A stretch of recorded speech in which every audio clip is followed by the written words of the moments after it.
Então, boa noite a todos. Nós vamos iniciar agora o estudo, né, continuado dessa obra, Amor, Imbatível Amor. Eu que vou conduzir hoje, e vamos para o outro. Passou para vocês?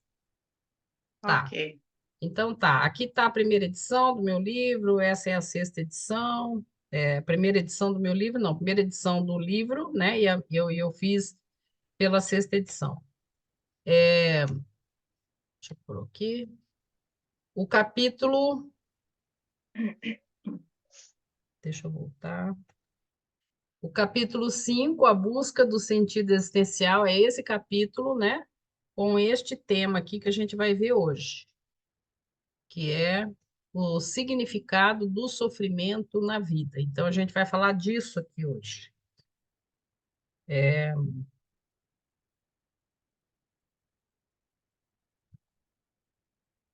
Então, eu vou começar com a Joana, né? Vou ter que pôr aqui a gente. Deixa eu ver se eu coloco aqui. Vou começar com o conteúdo da Joana, e a hora que não for a Joana, eu aviso, tá? Esse aqui é da Joana. Para melhor expressar-se, o amor irrompe de formas diferentes, convidando à reflexão em torno dos valores existenciais. Muito do significado que se caracteriza pelo poder, mecanismo dominante da realização do ego, desaparece quando o amor não está presente, preenchendo o vazio existencial. Então, o que que preenche o vazio existencial? O poder, né? Essa ânsia de acumular, de dominar, que atormenta enquanto compraz, torna-se uma projeção da insegurança íntima do ser, que se mascara de força, igual está na imagem aqui, tá? Escondendo a fragilidade pessoal em mecanismos escapistas injustificáveis, que mais postergam e dificultam a autorrealização. Então, aqui, quando a gente, mais para frente, a gente vai saber por que que nós agimos assim, né? Ao invés de escolhermos o amor, o caminho do amor, que ele é seria o melhor para nós, às vezes a gente escolhe mecanismos, né, do ego, né? A gente vai, eu costumo dizer que a gente fica no horizontal, quando a gente está só olhando as questões do ego, né? A gente não faz a conexão no vertical, que seria o amor, né? Aqui ela tá dizendo aqui da questão do poder, né? Então, o que que o poder vai acontecer em nós, né? Esse processo em nós, e mascarando, né? Mascarando uma, uma insegurança, conforme ela fala aqui, né? Então a gente projeta essa insegurança, né? Querendo acumular coisas, né? Dominar de muitas formas, né? Muitas formas no nosso dia a dia. A perda, olha outra coisa interessante que ela traz aqui. A perda da tradição é como um puxar do tapete no qual se apoiam os pés de barro do indivíduo que se acreditava como o rei da criação. E subitamente se encontra destituído da força de dominação ante o desaparecimento de alguns instintos básicos que vêm sendo substituídos pela razão. Então, aqui eu fico pensando nesse conteúdo, eu fico pensando assim, nós, enquanto humanidade, né, nós começamos com o cérebro reptiliano, que era puro impulso, né? Depois foi desenvolvendo os cérebros mais para cima, né, até chegar no frontal.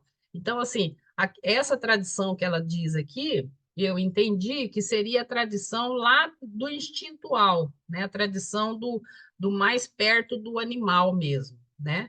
E a perda dessa tradição, ela diz, é um puxar do tapete. Por quê? Porque a gente estava acostumado, enquanto humanidade, acostumado a funcionar de determinada forma, né? Com a evolução, até cerebral, né? física mesmo, vai desaparecendo alguns instintos nossos básicos, né? E vai sendo substituído pela nossa razão, né? Então ela diz: o discernimento que conquista é portador de mais vigor do que a brutalidade dos automatismos instintivos. Mas somente, isso eu achei muito interessante, mas somente a pouco e pouco é que o inconsciente, né, assimilará essa realidade, que partirá da consciência para os mais recônditos refolhos da psique. Então, assim, o processo é lento, né? E é essa lentidão entre a assimilação do nosso inconsciente, né, onde a gente pode dizer assim que mora o self, né, mora o eu maior, essa assimilação mais compassada, ela vai trazer, então, na próxima slide, ela vai trazer, então, vamos dizer assim, uma origem do sofrimento, mais ou menos isso. Deixa eu passar para a próxima folha aqui, próximo slide. Aí, nesta transformação, a metamorfose, né, que se opera do rastejar no primarismo para a sese do raciocínio, o sofrimento se manifesta, oferecendo um novo tipo de significado e de propósito para a vida. Então, esse processo, né, da gente sair até dos degraus aí dos cérebros nossos, até, né, não só a evolução espiritual, isso tem um preço para nós, né? Ele é um processo que ele não é tão simples, né? Aí eu coloquei essa figura aqui da lagarta, né, até chegar à borboleta, que eu achei que pudesse representar esse sofrimento, essa transição, né? Tá certo que morre a lagarta de uma determinada forma, né? Para se transformar em uma outra coisa. Mas há aí um processo, segundo o meu entendimento, é um pouco dolorido. Agora eu trago o Jung, tá? Que ele vai falar de dor, a dor humana. A dor humana vive unida ao corpo, numa unidade indissolúvel. Por isso, só articuladamente é que se pode separar a psicologia dos pressupostos básicos da biologia. Então, o que, que o Jung está dizendo aqui? Eu vou falar agora com uma linguagem do espiritismo, né? Nós nos manifestamos através do nosso corpo, né? O Jung usa outras palavras para dizer uma coisa que para nós é bem básico, né? A nossa manifestação é através do nosso templo material, que é o nosso corpo. Então, ele está dizendo que a dor humana vive unida a esse corpo. E aí vai mais. Na concepção da psicologia analítica junguiana, a dor física serve como um alarme. Sentir a dor nos faz buscar a prevenção e até mesmo a cura. Podemos dizer também que a dor é uma expressão simbólica do inconsciente. A dor é uma expressão simbólica do inconsciente. Quando o Jung fala isso aqui, a expressão simbólica, ele está dizendo, então, desse outro, a parte nossa, que não é o corpo, né? Para Jung, a dor é a expressão simbólica da alma, né? Lembrando que alma é psique, e que a gente pode dizer aqui na linguagem espírita, seria o espírito, né? Então, a dor é uma expressão simbólica da alma, um grito do inconsciente, aquela CPU que nós temos, né? Temos que estar atentos às aspirações e manifestações do nosso eu desconhecido, pois o corpo e a alma não são separados no contexto da nossa existência. Um funcionamento inadequado da psique pode causar tremendos prejuízos ao corpo, da mesma forma que, inversamente, um sofrimento corporal afeta a alma, pois a alma e o corpo não são separados, mas animados pela mesma vida. Então, isso aqui, eu trouxe esse conteúdo aqui porque eu achei assim, bastante parecido com a doutrina mesmo, né?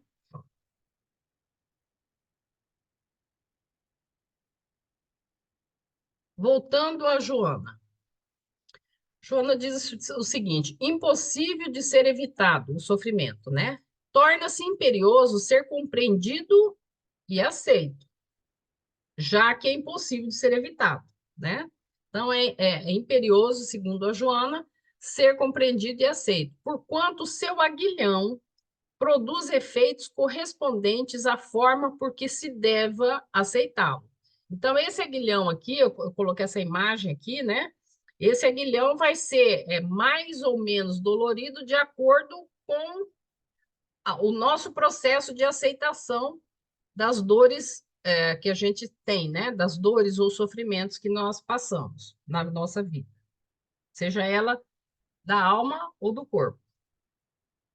Quando explode o sofrimento, a rebeldia torna-se uma sensação acelvajada, dilaceradora, que mortifica sem submeter, até o momento em que, racionalmente aceito, faz-se instrumento de purificação, estímulo para o progresso, recurso de transformação interior. Então, aqui lembra lá que ela lá naquele parte atrás, no slide, ela disse que existe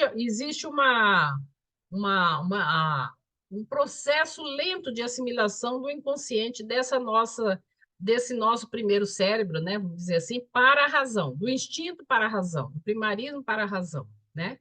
Então, aqui, quando ela fala assim, racionalmente aceito, esse inconsciente já migrou, ele já entendeu que é através da razão. A gente sabe que a gente não perde os instintos também, mas a razão ela vai ficar vamos falar na linguagem da Gestalt, né? Vai ficar na figura, bem na frente, né? Tá entrando a Andréia. Deixa eu admitir aqui. Então, eu vou ler de novo. Quando explode o quê? O sofrimento, a rebeldia torna-se uma sensação acelvajada, dilaceradora, que mortifica sem submeter, até o momento em que, racionalmente aceito, faz-se instrumento de purificação, estímulo para o progresso, recurso de transformação interior. Então, lembra lá da borboleta, né? A transformação vai acontecer, né, dentro daquele casulo, vai acontecer à medida que a gente coloca a compreensão daquilo que a gente passa, né, chamado sofrimento. Oi, Andréia.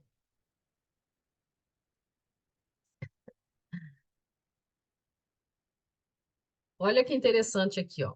O desabrochar da flor, rompendo o claustro, onde se ocultam o perfume, o pólen, a vida, é uma forma de despedaçamento que ocorre, no entanto, no momento próprio para a harmonia, preservando a estrutura e o conteúdo, a fim de repetir a espécie.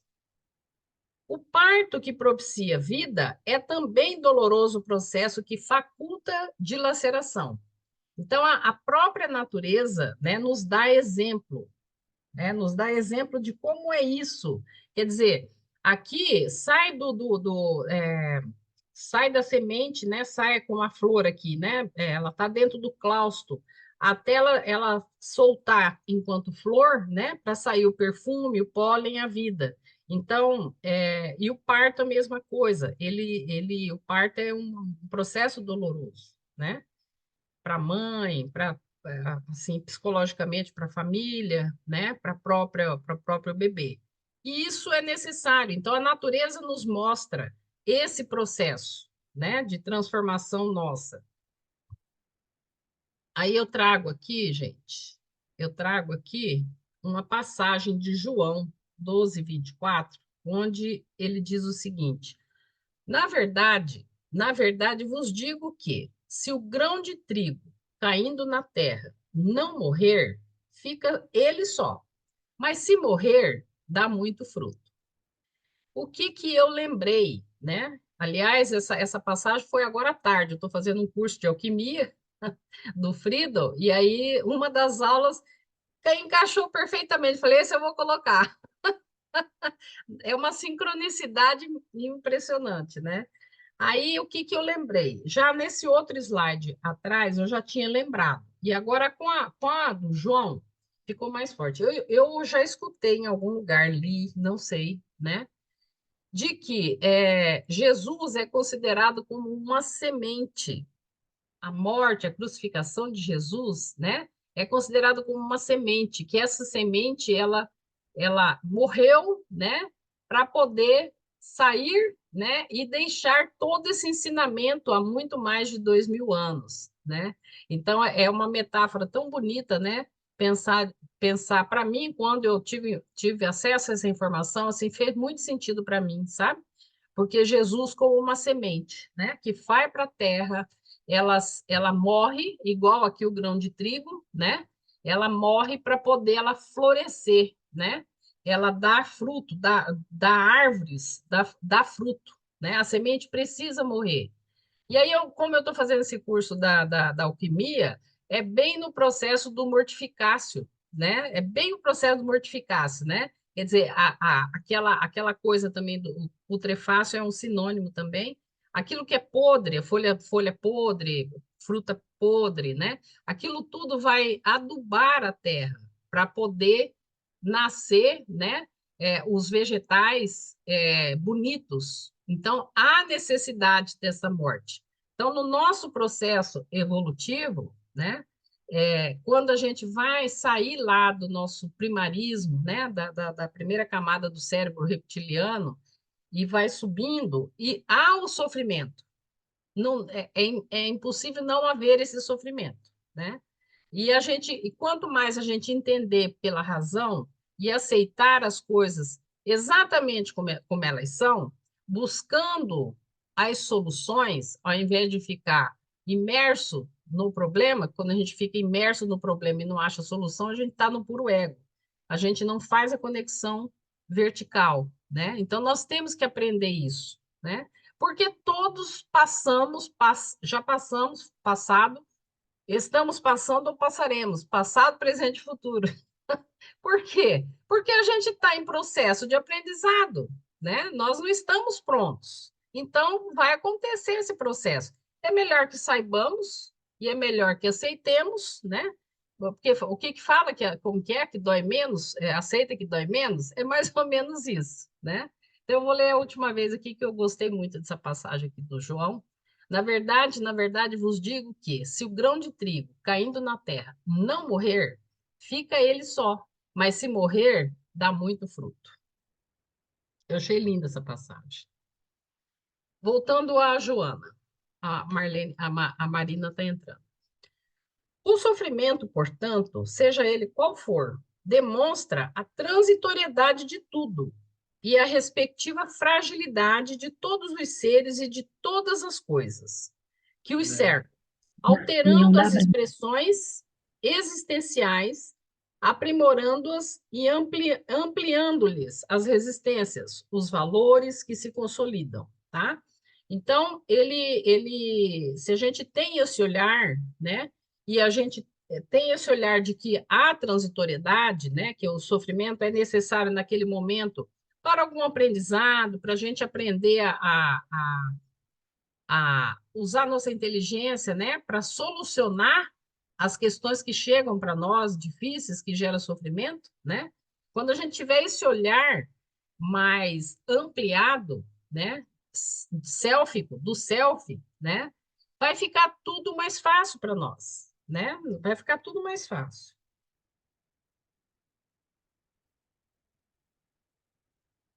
Aí, continuando a Joana, na sua primeira faceta, demonstra que tudo passa, inclusive a sua presença dominante, a presença do sofrimento, né? Que cede lugar às outras expressões emocionais, nada perdurando indefinidamente.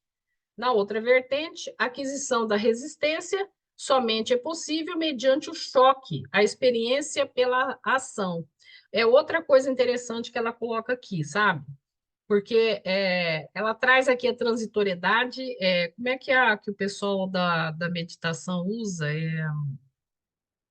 Me ajuda aí. É, não é transitoriedade que eles usam, eu esqueci o termo. Mas é mais ou menos isso, né? É transitório, mas tem um termo próprio que eu não vou lembrar agora, esqueci. Mas ela traz aqui, ó, na outra vertente, a aquisição da resistência. Então, o que que é essa resistência? Não é resistência de não aceitação, né? Mas ela traz assim que precisa desse choque, né? Passar por essa experiência pela ação. pela ação. Então, eu não posso passar pela experiência de uma coisa somente aqui cognitiva. Eu preciso agir. Eu preciso agir, né? Eu achei muito interessante isso aqui, né? E me lembrou um ensinamento de um mestre indiano, que ele conta uma historinha assim, né? Que tinha um agricultor, e esse agricultor ele falava assim: ó, Deus não é muito sábio, não, né? Se ele deixasse comigo a minha plantação, ia ver só como ia dar tudo certo, né? Aí conversou com Deus, Deus falou: ó, beleza, né? Vai ser, esse ano vai ser da sua forma, né? Aí ele pôs tudo que precisa, toda a técnica e tal, e era, vamos dizer que fosse trigo, né? Tudo beleza, foi maravilhoso, não ventou tanto que tem que ventar, choveu certinho, foi tudo, Deus fez um acordo com ele aquele ano, né? Bom, aí chegou na hora da colheita, né? Na hora da colheita, o que que aconteceu? Dentro do grãozinho de trigo, não tinha nada, estava sem conteúdo. Tava tudo muito bonito por fora, mas dentro do grãozinho não tinha nada, estava sem conteúdo. Por quê? Porque a gente precisa desse choque, disso que a Joana de Ângeles traz aqui, que é a questão da resistência, para a gente criar resistência, né? Então, às vezes, a vida dá umas rebordosas a gente, né? Aquilo é necessário, é a hora do choque, sabe? É a hora da gente dar um despertar, assim, né? Então, é isso. O ser psicológico sabe dessa realidade. Ô, Edna, Oi, oi, oi, André. eu lembrei aqui retardatariamente, nessa história aqui do choque, Ah, que a consciência, ela precisa desse contraste para poder se desenvolver. certo. Uhum. Então, deixa eu pegar aqui a consciência surge do conflito, do desconforto para ampliar a percepção. Vejo os opostos, mas se não absorvo, não gera mudança. Então, por Aham. isso, reforça essa questão aí do conflito. Uhum. Uhum. Se não percebe, é inconsciente. Então, o ego, ele precisa desse conflito para poder Desse trazer na balanço, né? Esse consciência. balanço. Ele fica assim, ele fica numa zona de conforto e não sai do lugar, né? Isso. Uhum. E, Beleza. e, e a neurociência já provou que a Aham. gente cria mais neurônios, não cria, não os neurônios, né? Como que chama É os axônios, as os ações. dendritos, Aham. aqueles dentinhos do Dendritos. neurônio, Aham. quando você age. Então, a saída Hum. está no comportamento, entendeu? E por isso a TCC fala que toda emoção, ela tem um comportamento reativo, que é impulsivo, irracional, e que a mudança vem quando você vai para o comportamento de crescimento, que você freia aquele impulso e Uhum. aí raciocina, faz análise para daí você agir de maneira assertiva. Uhum. Beleza. Ótimo. Então, continuando aqui, ela diz assim, né, que o ser psicológico sabe dessa realidade. Que realidade que ela está falando, né? Ela está falando dessa realidade aqui de que as coisas são transitórias e que há necessidade desse choque que a André bem ilustrou agora, né? Então, o ser psicológico sabe dessa realidade, o self identifica, porém o ego a escamoteia, né? Fiel ao atavismo ancestral dos seus instintos básicos. Lembra lá que a gente está falando do cérebro reptiliano, né? Então, que o inconsciente, vamos dizer assim, é o locus do self, né? O inconsciente, ele tem um prazo mais demorado para assimilar essas mudanças, essas transformações, né? Então, ela diz que o self identifica, né, esse processo, porém o ego escamoteia, porque, assim, a gente não tem medo de uma coisa nova, Vamos falar a verdade, né? A gente até vai, mas toda coisa nova gera uma certa ansiedade, né? Não é uma coisa, vou para um contexto novo. Gera uma ansiedade, né? Então, por quê? Né? Que ela está dizendo que o ego escamoteia é fiel ao atavismo ancestral, quer dizer, fiel ao modus operandi de que foi até aquele momento, né? Então, ela continua: o sofrimento constitui, desse modo, desafio evolutivo, que faz parte da vida.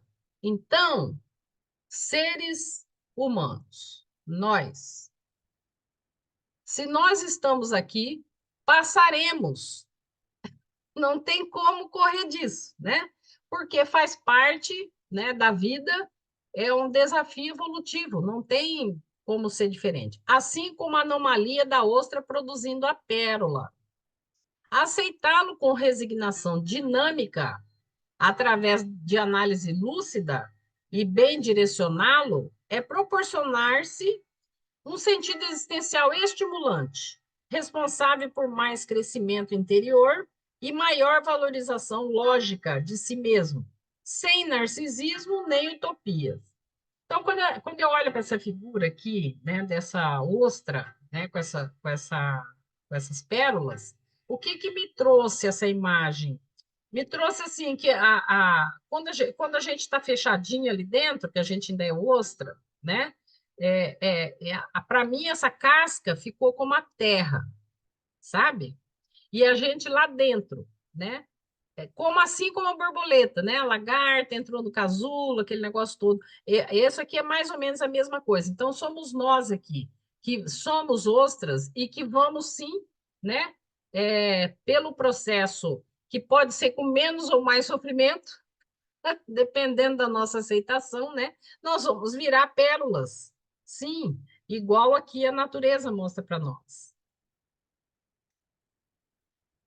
Todos os indivíduos, uma ou mais vezes, são convidados ao enfrentamento. Então, ela traz um outro conteúdo aqui, tá? Um outro conceito. Sem enfermidades graves ou irreversíveis, com dramas familiares inabordáveis, defrontando o sofrimento. Então, essa figura aqui, eu imaginei assim, esse elefante sendo o sofrimento, sendo a causa, né, o causador de um sofrimento para esse ser humano aqui, que está aqui do ladinho do elefante. Mas ele está, você pode ver que ele está lendo alguma coisa. Então, para mim, essa imagem representa assim, nós, né, enquanto seres humanos, adquirindo conhecimento, informações, para que a gente possa se beneficiar de tudo que a gente aprende a nosso favor, né? Então, a Joana traz esse conceito do enfrentamento no sentido de eu olhar aquela situação, né, conflituosa, difícil, né? Eu olhar para ela sem horror, sem querer fugir dela, né? Olhar para ela e encontrar as soluções de acordo com aquilo que eu já conheço, aquilo tudo que eu tenho de informação. Por exemplo, uma patologia física, né? Se aparece para mim alguma patologia que eu não conhecia, está acontecendo no meu corpo, o que que eu tenho que fazer? Bom, vou procurar a área médica, mas eu também posso procurar informações, tudo sobre aquela patologia, sabe? Isso, então, a gente tem que fazer esse movimento, isso nos ajuda, porque eu costumo dizer assim, que informação, conhecimento é 50% da questão, né? O outro 50% é ação, o que que eu vou fazer com aquilo? Aí é E comigo, Jesus já falava, né? né? Conhecereis a verdade e a verdade vos libertará. Exatamente, exatamente. Então, assim, eu costumo pôr em percentual, né? Que além de psicólogo, eu também sou economista, então eu gosto muito de percentual. Então, assim, 50% adquire conhecimento, fica sabendo tudo que precisar, né? E o outro 50%, então, vai ao enfrentamento, olha essa situação, vê, então, né?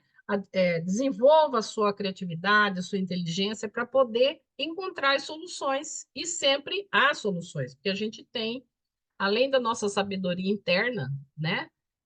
Enquanto espíritos imortais, nós temos as ajudas espirituais. né? Então, assim, a gente tem que saber disso e saber que a gente nunca está no buraco sem saída. A gente nunca está no buraco sem saída. A reação irracional contra a ocorrência piora, alucina ou entorpece os centros da razão, né? E aí a gente lembra, quando a gente está com a emoção da raiva, né?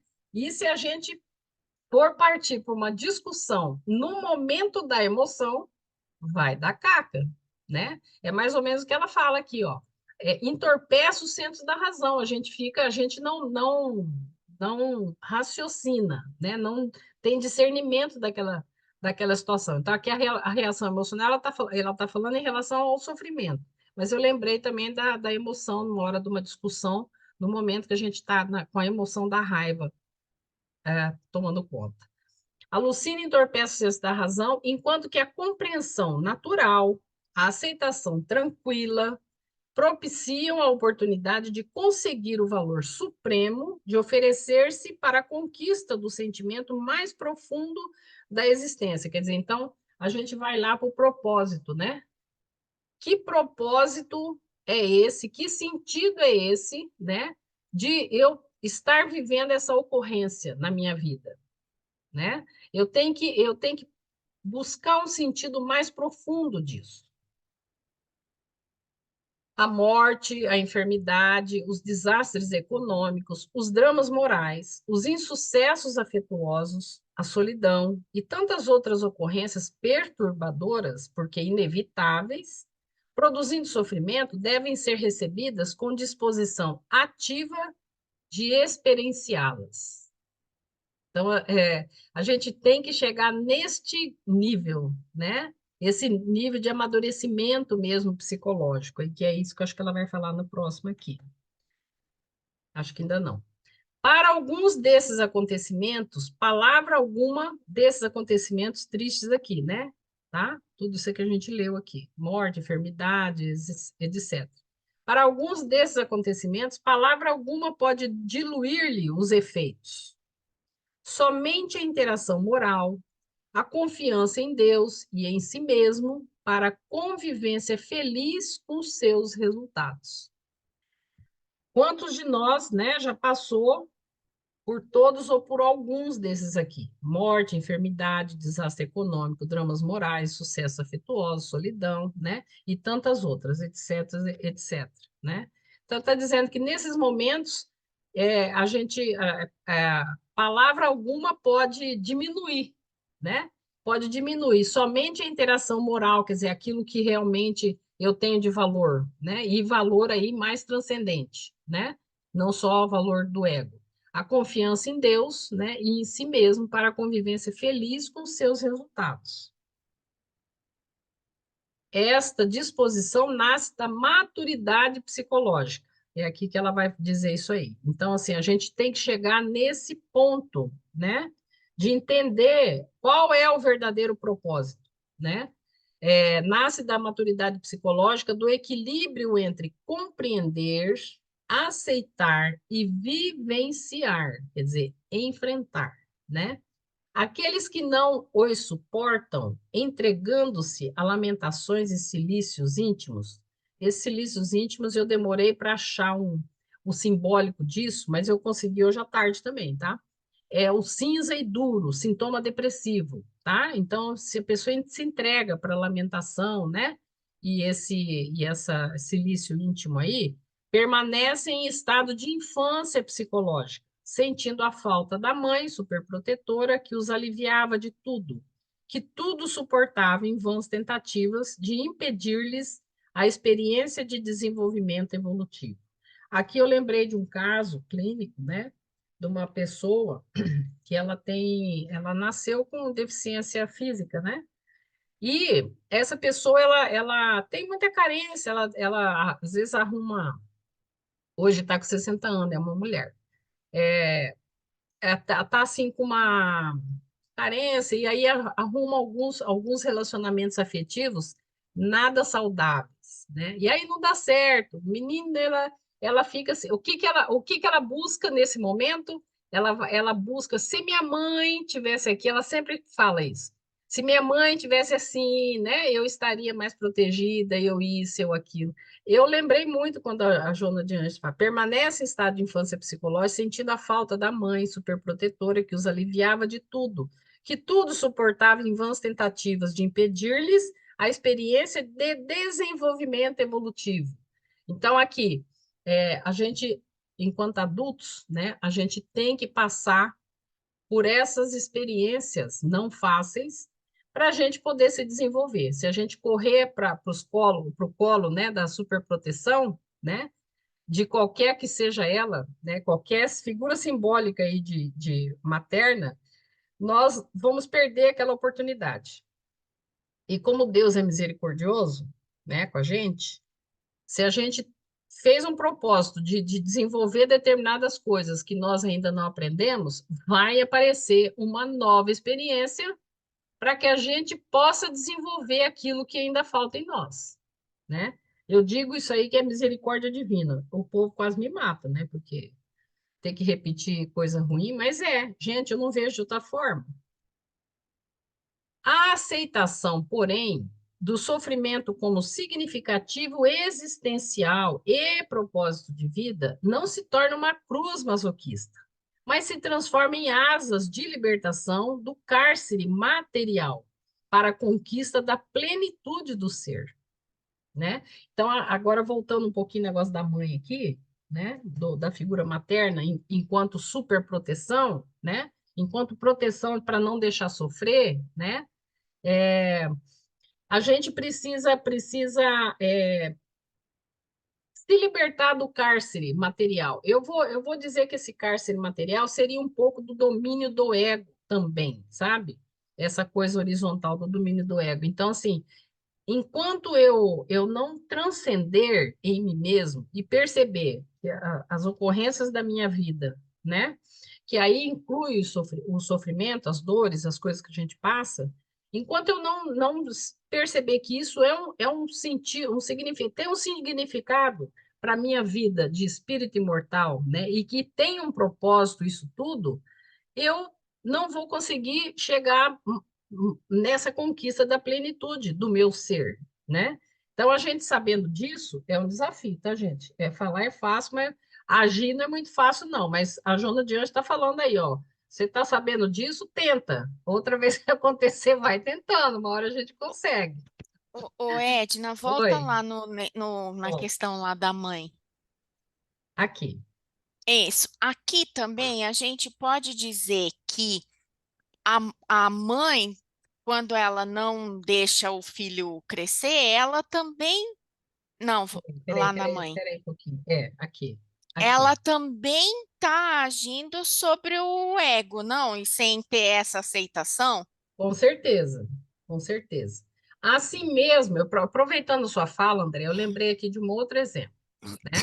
Por exemplo, num casamento, tá? Que um da parte aí, né, tanto o homem como a mulher, né, apronta todas, tá? E o outro lado, né? Uhum, Um homem ou mulher, o outro lado é condescendente. Não, porque eu casei, porque é provação, porque isso, porque uhum, aquilo, e deixa passar.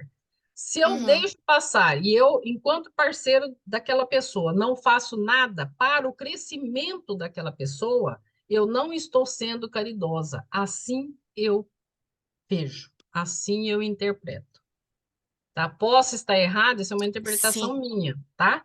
Mas eu posso estar errado, posso, tá? Mas assim, eu, Que, eu, eu percebo dessa forma. Então, assim, eu sei que a pessoa não está agindo corretamente, que isso não vai fazer com que ela cresça, né? E eu, então, o que assim você está. mesmo, eu sou negligente, porque por alguns conceitos, né, ou por conformismo mesmo, né, eu fico na mesma situação, né? Eu estou em sofrimento pelo outro, só que eu também não faço nada pelo outro. Então, se o outro parceiro ele tem algumas coisas, para mim, tá? Parceria é isso, né? Se eu estou bem, elogie, mas se eu não estou bem, o outro tem, entre aspas, o dever caridoso de pontuar para mim, porque o outro está mais perto de mim. me conhece mais, sabe? Eu percebo assim. São as deformidades as distorções do que a gente entende do que é amar, né? É, é. Muita gente pode achar que amar é ser negligente, né? Com o erro alheio, né? O erro do É, parceiro, né?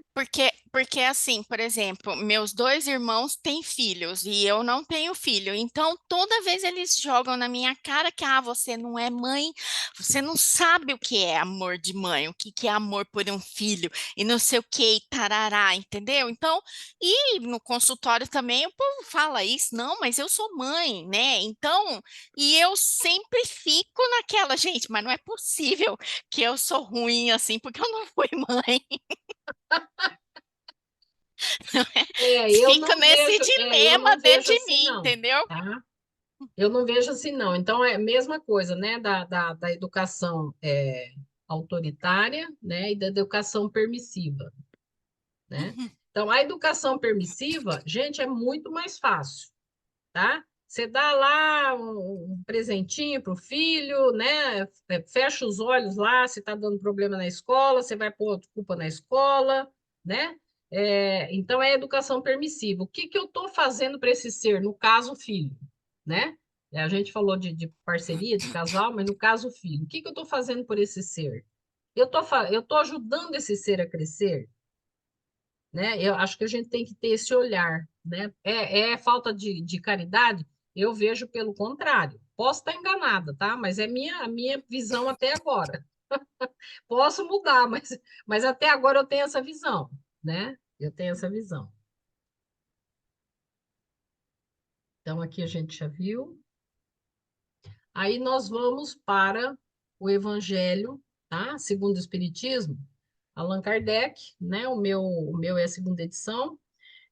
Bem-aventurados os que choram, porque serão consolados. Bem-aventurados os famintos e os que têm sede de justiça, porque serão saciados.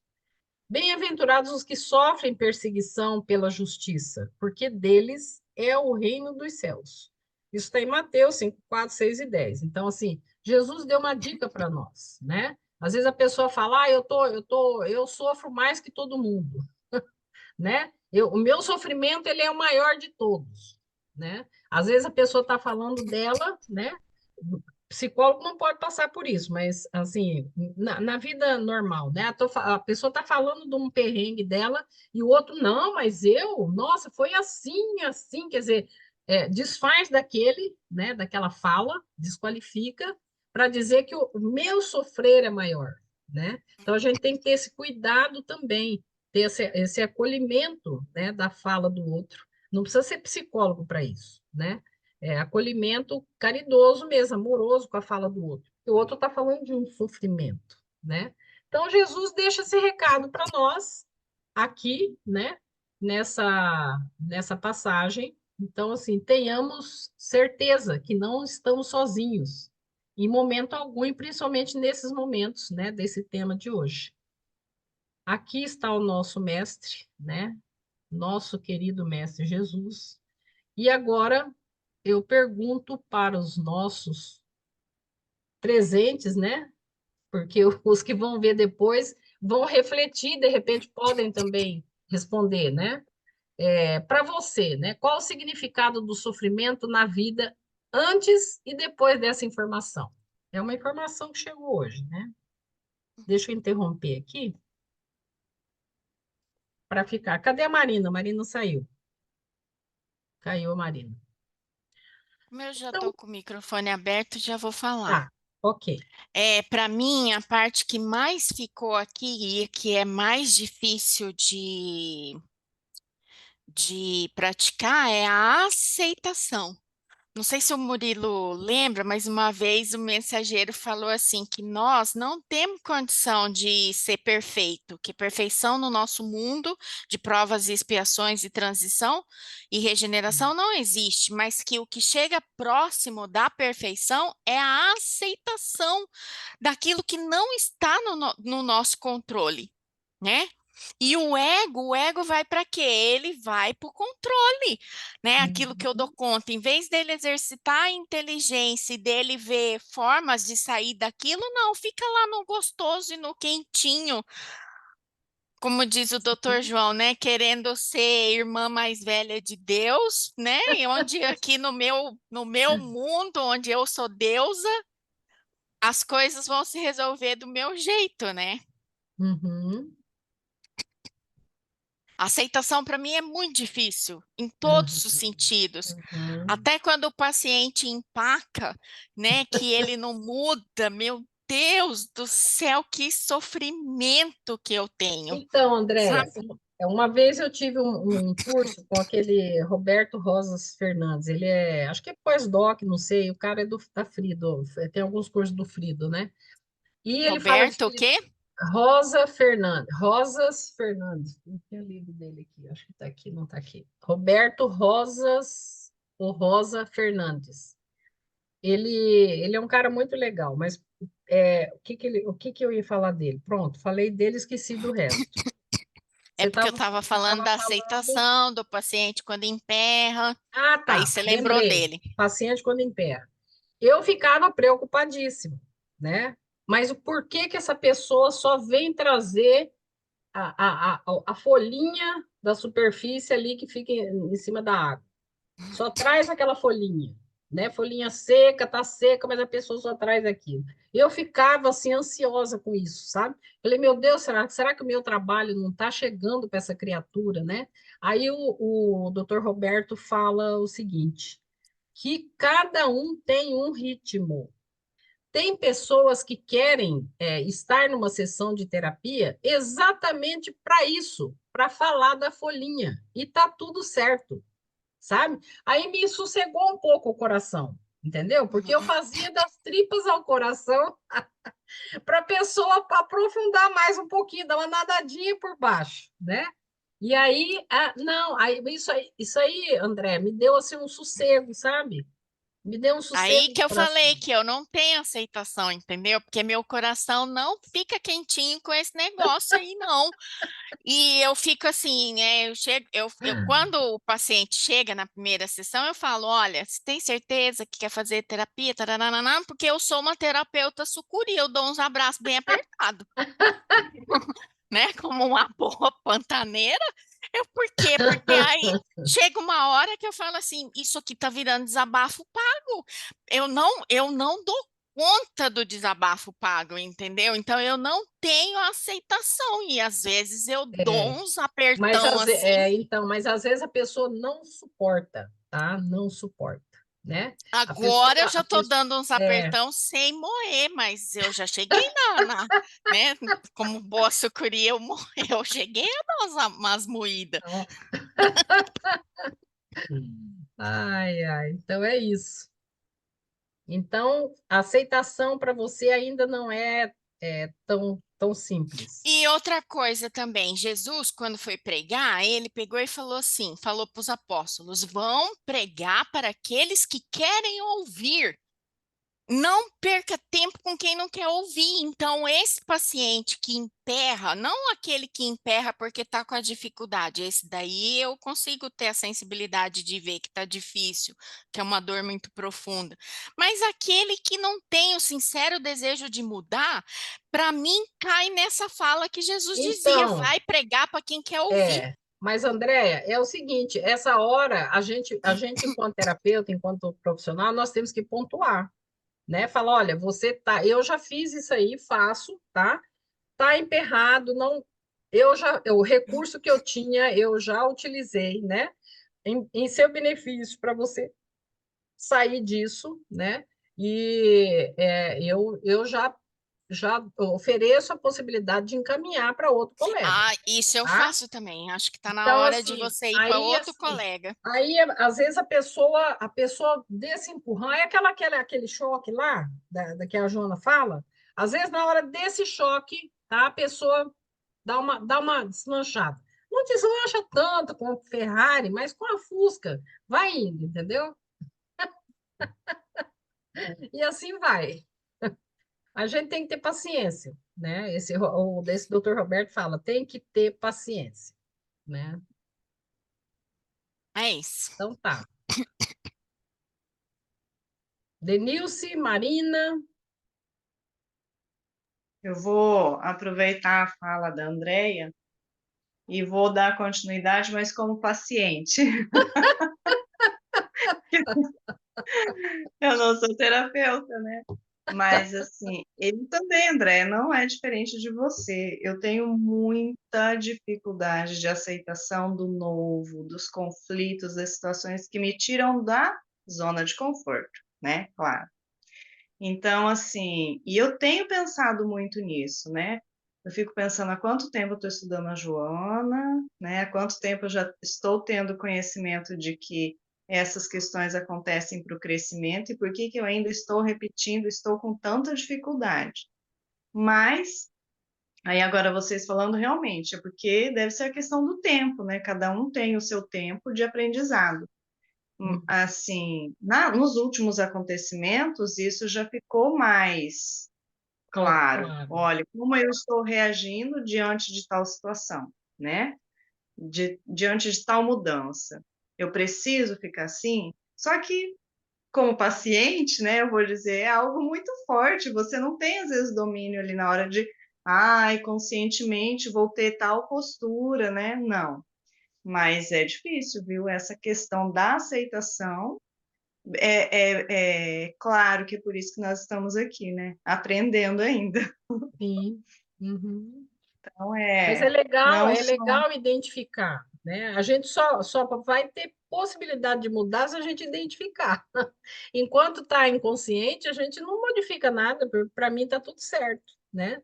Agora, acho que identificar isso já é um caminho muito bom, né? uhum, é isso. Marina, está aí, Marina?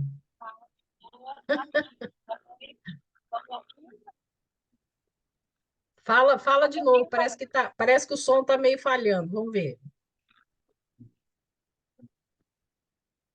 Melhor. Melhorou. Ouvindo? Sim, Então tá bom, vou sem o fone mesmo. tá. É, assim, é bastante coisa para a gente refletir, né? Eu fiquei pensando assim no processo de maturação realmente de cada um de nós, né? É o processo que cada um vivencia e já é aquilo que nós já temos, vamos dizer assim, internamente de experiência e de insights que nós recebemos dessa nossa jornada, né? Então, o enfrentamento, né? Olhar para as nossas mazelas, olhar para as nossas dificuldades, para os nossos maus hábitos, isso é muito difícil. É muito desafiador para todos nós, né? Que, na verdade, resumindo, é olhar para nosso lado obscuro que nós não conhecemos, que tem coisas boas e tem coisas ruins, né? A gente fica pensando só na parte negativa, mas segundo o que o Jung fala na obra dele, nós não temos só coisas negativas na nossa sombra, nós temos potenciais que nós desconhecemos também.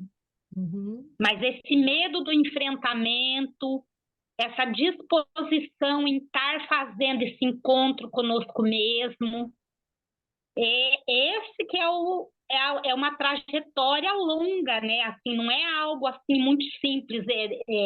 Decidir amanhã ou hoje eu vou começar a entrar em contato com a minha sombra. Não funciona dessa maneira, né? Precisa haver uma disposição interna, reconhecimento de algumas falhas que a gente comete, começar assim, como quem diz, ser o nosso próprio investigador, né? Investigando ali as nossas ações, os nossos atos, o nosso modo de agir, o nosso modo de pensar, de ver as coisas, como que nós enfrentamos as coisas. É ir fazendo esse processo devagarinho, entrando em contato com isso, de pouco, pedindo inspiração, né, nas terapias, no evangelho. Esse reconhecimento ele é muito importante, como você destacou, porque se a gente não reconhece algo que precisa ser mudado, a gente não tem esse enfrentamento, não tem essa disposição, né? A gente precisa primeiro reconhecer. E reconhecer também tem que ter humildade. E nós temos um trabalho muito intenso, né, com a nossa humildade, porque eu mesmo não tenho. Então, assim, é difícil a gente ter humildade e olhar, né, para esse lado nosso, né? Porque a gente sempre quer mostrar o lado bom para os outros, né? O lado positivo, o lado amigável, o lado bacana, o lado disponível, mas nós não somos só isso, né? Nós temos os nossos lados também, que é o nosso calcanhar de Aquiles, onde pega quando alguém fala algo que a gente não gosta, né? Tem um divulgador, né, dentro da Web Rádio Fraternidade, que ele estava falando umas coisas bem interessantes sobre o autoconhecimento e autodescobrimento, né? E aí ele falou que a gente precisa estar atento a 3 questões. Olhar como são as nossas reações, como nós enfrentamos as coisas quando alguém fala algo que a gente não gosta, por exemplo. Como que nós reagimos? A gente fica agressivo, a gente fica exaltado, a gente quer falar mais alto, a gente quer negar. Como que é essa nossa reação? Né? Então, a gente tem que buscar alguns meios, mecanismos para a gente fazer esse enfrentamento conosco mesmo e olhar para nós mesmos, né? Depois ele falou de mais 2 questões interessantes que eu marquei, só que agora deu uma fugida aqui, mas eu vou procurar com carinho e depois eu vou colocar para vocês. São 3 perguntas que ele falou, né? Então, assim, a gente precisa estar atento a essas questões para esse nosso enfrentamento mesmo, porque senão a gente fica muito nessa superficialidade que você falou, nessa folha aí que fica vagando, né?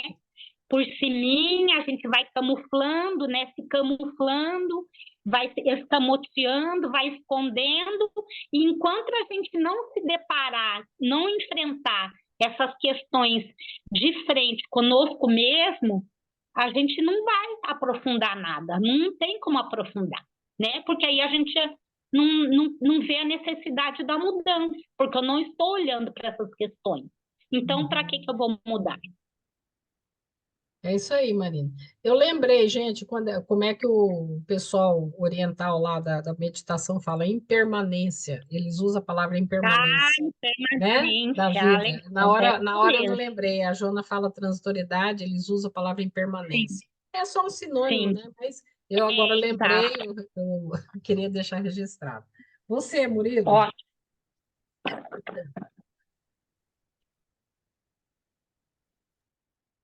Edna, falar sobre sofrimento, né? Essa mente de que a gente, ao entrar num Pilates, numa academia, numa escola, e aí eu quero sair no final do ano sabendo.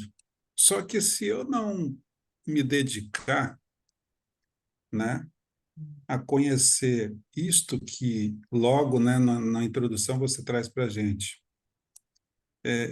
eu me lembro dessa frase que eu caí da cadeira, né? Primeiro que onde tem sombra não tem só coisa ruim. Então eu preciso dialogar com aquilo que eu fiz ao longo de toda a minha história, que eu não dei conta e que eu não vou sair, né, diminuído, diminuído de lá porque eu não dei conta. Uhum. Mas eu preciso dialogar para entender em que lugar que eu estou, né, em termos de discernimento e maturidade. E quando você fala que aqui, Joana, né, você trouxe poder, projeção da insegurança. Quando eu quero ter poder, e aí eu quero trazer para nós, né, na condição de terapeuta e de educadora.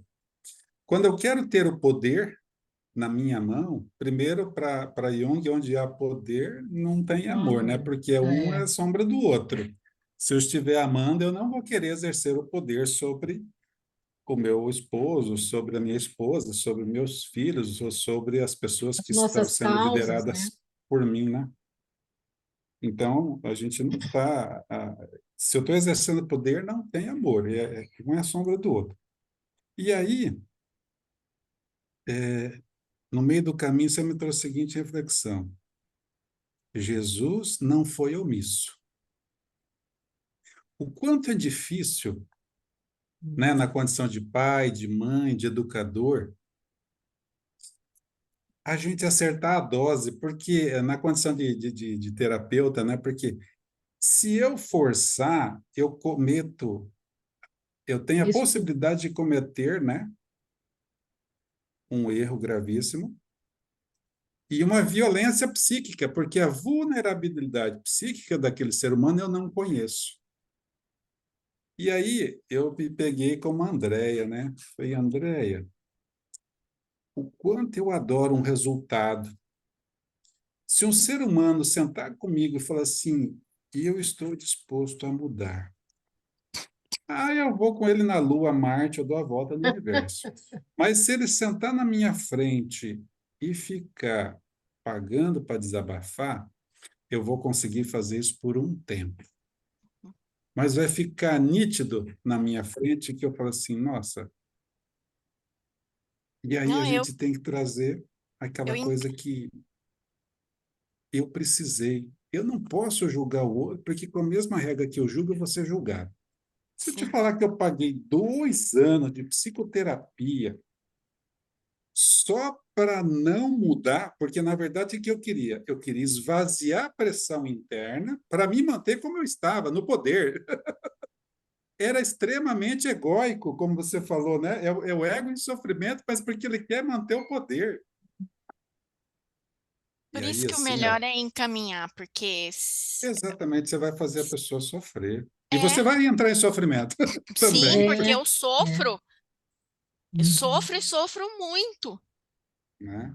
Então, eu, por exemplo, né, uma das coisas que eu vejo hoje, assim, a Edna é uma parceira que cuida dos meus filhos, né, indicou todo um tratamento em termos de apoio psicológico para minhas filhas também, né, pessoas profissionais, e é uma companheirona de ABRAP. Então, ela percebeu desde lá de trás que eu tenho um tempo meio lento. E ela é 1 milhão por hora. Verdade. Então, Ah, é, Nossa eu Senhora. sei que ela entra em sofrimento interior, porque ela fala, mas ele tem potencial, mas a minha vulnerabilidade psíquica, ela é construída devagar. Então, por exemplo, eu pedi licenciamento, eu estou licenciado, né? Por quê? Porque nesse momento eu estou tão cobrador de resultado que senão eu vou violentar o paciente ao invés de auxiliá-lo. Então eu prefiro me cuidar para que eu não prejudique o outro, né? E aí assim, olha só, eu estava aqui olhando 2 textos pequenos para a nossa reflexão. Ó. Primeiro, para a gente não perder o otimismo. O trabalho é uma proteção para a gente agir construindo. Se você está destruindo, para, né? E essa dose entre o veneno e o remédio. Remédio. O Uhum. remédio é o mesmo, é a técnica, é dialogar com a sombra, né? Só que se eu não tiver em condições de dialogar o suficientemente de uma forma que eu me arraste, que eu recomece a empreitada da ação na qual compete a cada um de nós. A gente até se arrasta, mas eu vou precisar de um parceiro que me ajude a me arrastar. Que se ele for aquele corredor, né, do jamaicano, a gente vai chegar lá só o que sobrou, né? Porque o resto foi arrastado no chão. Hum, Ô, Murilo, deixa eu aproveitar essa sua fala, porque talvez posso tirar pode ser que seja um conflito que eu tenho de entendimento. É, quando a gente olha lá os 12 passos dos dependentes, né? Uma das prerrogativas é ele ter o sincero desejo de mudar. Então, o tratamento não funciona se ele não está afim. Sim. Por exemplo, eu trabalho com o Dr. João, que é o psiquiatra aqui em São Paulo, e ele foi médico psiquiatra de um artista muito famoso aí. Eu posso falar porque ele já morreu? Acho que fica de exemplo, que era o Raul Seixas.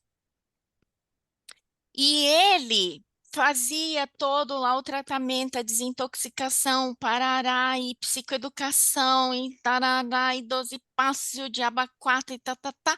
Aí, quando não chegava no final, ele pegou e falou assim pro doutor João, é, olha, eu gostei de tudo, adorei tudo, gostei de você e tudo, mas eu não quero sair das drogas, né? Não quero sair dos meus hábitos. E assim, e o professor do Dr. João, ele era, eu não lembro se ele era recém-formado ou se ele estava na residência, colocou o doutor para atender ele justamente porque sabia que ele ia no final falar que ele não quer, entendeu? Para poder trabalhar a nossa frustração diante da escolha e do livre-arbítrio do Do paciente. outro.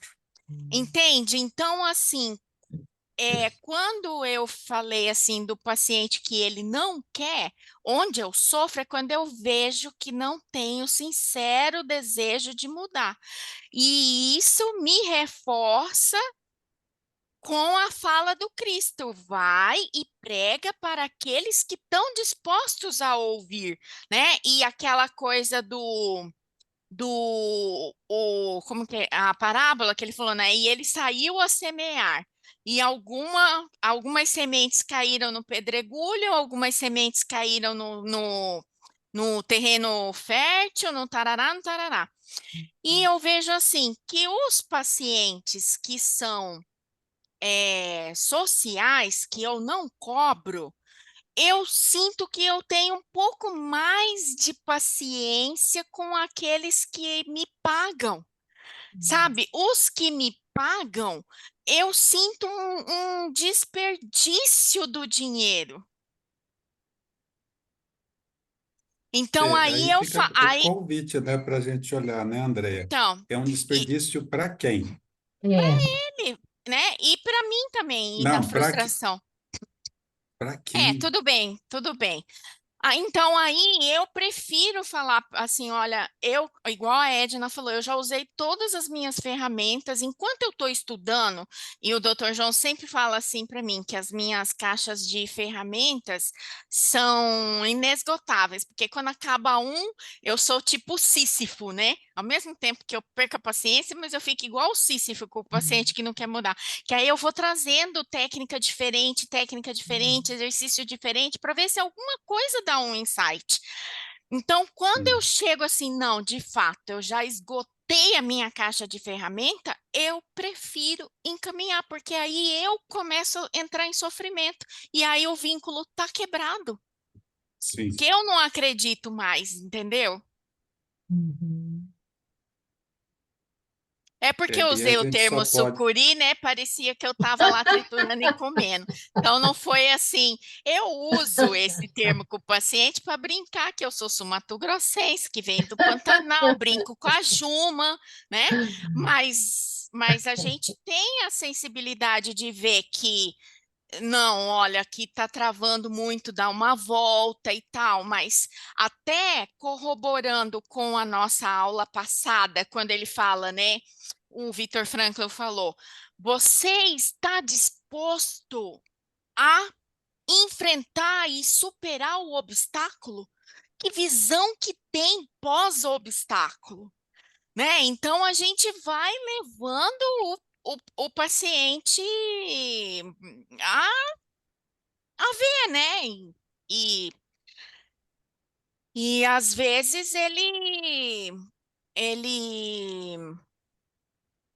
tem um despertar de consciência diferente, né? E até usando a TCC, a gente costuma falar que o esquema, ele é tridimensional, ele não é 2D. Então, às vezes, a gente mostra essa parte do esquema, aí vem essa parte do esquema, aí vem essa, vem essa, vem essa. Então, o esquema vai virando, porque o paciente fala assim: ai, mas de novo eu caindo nessa neurose? Não, é que agora nós estamos olhando esse lado do esquema que você não tinha visto. Você tinha visto só esse. Então, tenha paciência e a cada insight ele vai subindo um degrau, mas nunca vem do passo zero quando ele começou, né? Ele pode ainda não ser não B, ainda não atingiu a meta, mas ele não é mais não A, ele fica naquela coisa, eu não sou nem A e nem B, né? Tá no processo de aprendizado. Então, no início entrou depois, eu acho, André, mas no início a Jona deixa bem claro que a gente tem essa necessidade de passar por conflitos, né, sofrimento, mas que o self, ele tem um tempo para assimilar isso tudo, entendeu? Então, assim, a gente precisa de crescer em paciência também, né? Porque a estrutura do psiquismo, ele não é tão rápido quanto a gente gostaria, não é? A rapidez, eu estou falando para mim mesmo, tá, Murilo? A rapidez é do ego, né? O self, ele tem um tempo, tá? É, então, deixa o Murilo terminar, né? Porque nós cortamos o Murilo aí, bem bonitinho. Não, Mas, e aí eu mas falo assim, quando a gente estava falando, né? Eu falo assim, e eu também estava falando de mim, né? Ou seja, eu vi a preocupação, né, Andreia, de você falar assim, você está me julgando, me analisando? Não, não estou fazendo nada disso. Eu estava não, dizendo não, que, não. Mas eu também não me senti assim. Se eu tá passei uma bom, cara dessa, eu não me senti assim, tá bom. né? Eu É tô que eu estava mesmo falando dessa questão fazendo do as resultado, né? reflexões. Não, sim, Sim, eu sou sim, sim, focada somando. em resultado. Não fui para o TCC à toa. É, né? E a TCC Sim, a gente vai materializando, mas assim, o que que é o resultado, né? Que são as metas terapêuticas e tudo mais. Então a gente vai vendo que o paciente toda a sessão deu um passinho, sabe? Nem que seja o passinho, seja só dos dedinhos, mas os dedinhos andou para frente, né? E outra sim. coisa, e eu trabalho com pacientes que estão demenciando. O que que é resultado para quem está demenciando? É desacelerar a queda. A gente não tem ganho. Então, eu sempre vou perder para demência, é fato. Mas se ele está desacelerando, tipo assim, se era para ele demenciar em 2 anos e ele está demenciando em 4, meu, já comeu, entendeu? Porque eu estou conseguindo Sim. desacelerar a queda. Uhum, Então, e eu não ganho uma da demência, esquece, não ganha uma, não ganha. uhum. Então, isso daí, trabalhar com demência é excelente para desenvolver a frustração, para desenvolver o resultado, para A ressignificar É, paciência. resultado, a paciência, tudo, né? E eu amo um idosinho, amo de paixão, até porque eu fui um idoso foi o meu cadinho, né? Eu fui ali aquecida no idoso porque eu tive a demência dentro de casa, né? Com a minha mãe. Então, eu não me senti julgada de jeito nenhum, mas eu senti tá, livre para poder compartilhar os meus questionamentos, né? Os meus certo. incômodos do como que Uhum, a uhum, gente faz com esse sincero desejo de mudar, entende? sim, Assim como os 12 passos é pré-requisito. Embora eu não trate dependente químico, eu só trato dependente emocional, o doutor João, eu sofro muito a influência dos 12 passos, porque é a linha que o doutor João atende É a dos 12 passos. Ele é psiquiatra, é psicoterapeuta e ele atende e fala que a única metodologia que funciona para o dependente químico, para o alcoólatra, é do 12 passos. Então, eu sofro muita influência e esse é um pré-requisito. Embora eu não sou especialista, eu estudo por influência, igual eu estudo Jung, né? Eu Uhum. flerto.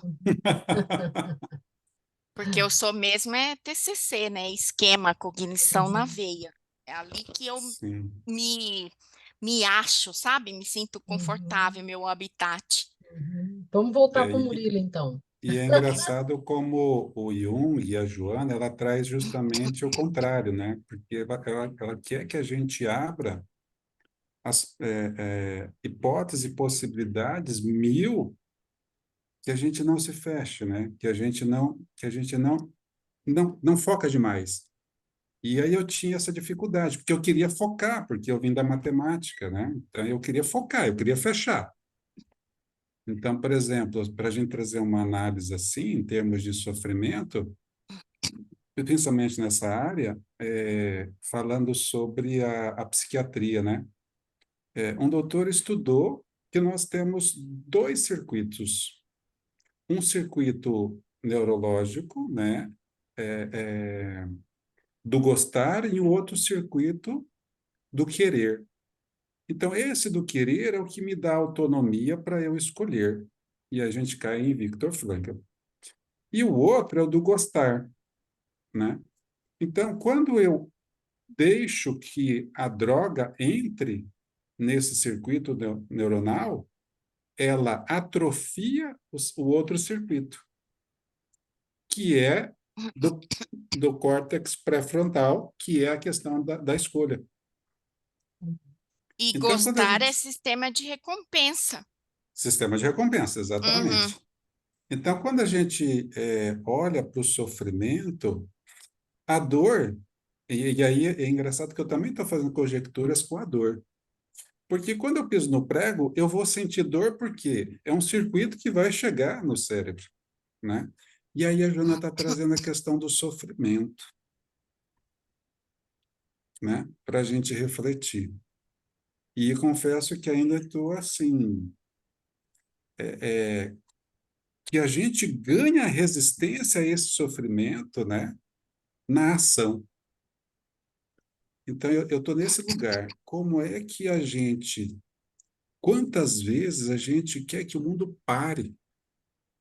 Para Uhum. parar o quê? Para parar o sofrimento. Eu não estou aguentando o sofrimento. Mas não, é o contrário. Eu preciso. Eu até trouxe Isso uma precisa frase. estudar a sua dor, que é isso que os 12 passos falam. Se você não estuda a sua dor, ela vira revolta. Sim, eu não posso me revoltar. Entendeu? Então, que é tudo Não que nós estamos lamenta, né? falando. Não reclama. Isso, entendeu? Retarda, Que é retarda a transformação. A revolta retarda a sim, transformação. sim, que é a aula de hoje e que foi a aula da quarta-feira passada, onde ele falou Sim, assim, que você vai atrás da felicidade porque você não tem resistência para estudar a sua dor e porque você não focou num sentido. Né? Uhum. Lembra da imunidade da É. semana sim. passada? Que é justamente isso. É, Então, quer e dizer que você. assim, a saída está no você permanecer na É, dor, mas estudando a sua dor e criando estratégias para poder como resolver aquilo para você sair dela. Porque fatores de lembra risco e fatores de de proteção, né? proteção, isso. E lembra que eu falei que a medicina chinesa diz que essa energia, essa dor, ela vira uma energia que condensa ali. Uhum. E que Sim. o paciente só se cura, vamos dizer assim, né? Só resolve se ele permanecer ali analisando, porque aí é como se fosse uma musculação. Em vez de ser uma musculação do Sim. músculo, é uma musculação psíquica. É. Você cria resistência para tolerar aquela dor, aquele desconforto. E aí cai na naturalidade E na você trouxe, naturalidade do natural da vida, que entra na aceitação que a sim, Joana falou hoje. E aí a gente vai para o corpo e para a psique, né? Porque Sim. é a construção que... É que assim, eu sou prolixo, né? E ainda intuitivo. Então, para poder focar, eu tenho que me Somos esforçar dois, muito. então. Aí você falou sobre uma coisa muito importante que eu queria fechar. É a questão da academia. O meu corpo vai envelhecendo e eu perco fibra muscular. Quando eu vou na academia e fortaleço, ele melhora as minhas articulações, o sistema todo de imunidade, né? Eu consigo ser mais saudável, né? Nas articulações, na coluna, nas atividades, gero os hormônios, né? E aí eu fico com menos dor, enfrento o dia mais feliz, me relaciono melhor, e aí eu falo assim: não, eu não quero dor nenhuma, mas é ela. Quem disse Que que me ir para academia motiva. não dói? Uhum. Uhum, uhum. Mas aí a gente faz isso com a psique também, né? E aí Sim, foi assim, muito legal. é Era muito legal isso. mesmo. Só te Mas ainda agradecer a sigo com todos os aí pela nossa pontos de oportunidade, né? interrogação. É. Sim, sim, sim, é um processo, né? É um processo. A gente tem que saber disso, que é um processo, E né? aceitar. Não é 2 mais 2 é igual a 4, igual a matemática. Não é. E aceitar, exato. Eu vou parar a gravação, então, para a gente poder encerrar, tá? Então, boa noite a todos.